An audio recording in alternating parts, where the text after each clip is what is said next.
Welcome to night number 90 of History Bedtime Stories in bed in our pajamas.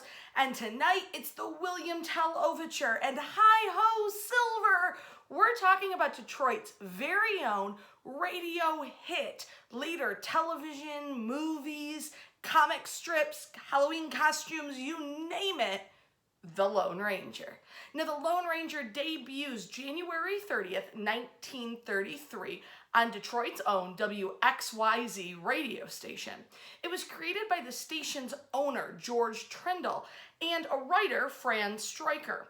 The two together come up with this idea for a completely historically inaccurate Wild West Ranger. His sidekick, Tonto, a Native American who didn't speak any actual Native American language, who used gibberish terms with no true historical meaning, and whose stereotypes were a big old jumbled up mess of every different tribal stereotype, Native American trope you can imagine. His trusty horse, Silver, as in Hi-Ho Silver, and this big gang of bad guys that ranged from train robbers to bank robbers to kidnappers and miscreants.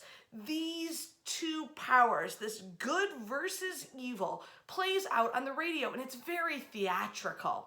But where it wasn't historically accurate, Trindle and Stryker really set a moral code for the character Lone Ranger. He never smoked, drank alcohol, or used slang, always using proper grammar in his speech. He also never shot to kill. That moral standing made him popular among parents for their children, and the constant action, the adventure, the mystery made him really popular with kids. The Lone Ranger aired 3 nights a week on the radio and averaged 20 million American viewers a night. 20 million American viewers a night turning in their radio dials for that William Tell Overture, followed by Hi-Ho Silver Away. The show is an instant hit, and it goes on to be used through the Mutual Radio Network, which syndicates it out to those 20 million Americans. The outlaws, train robbers, and evildoers are always caught one way or another, and eventually the show goes from the radio to television. Later, there's comic strips and movies, most recently, the Johnny Depp Lone Ranger.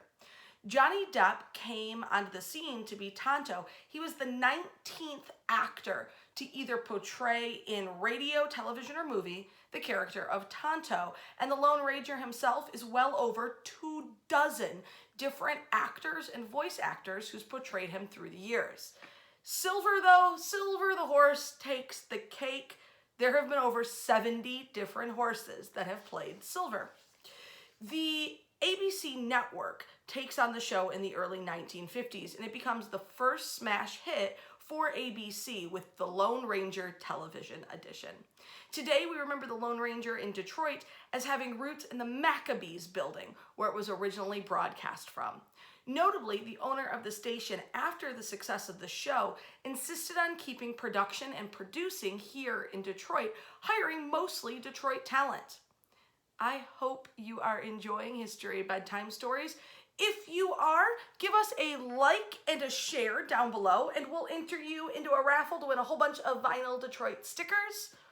Wash your hands. We'll see you tomorrow night.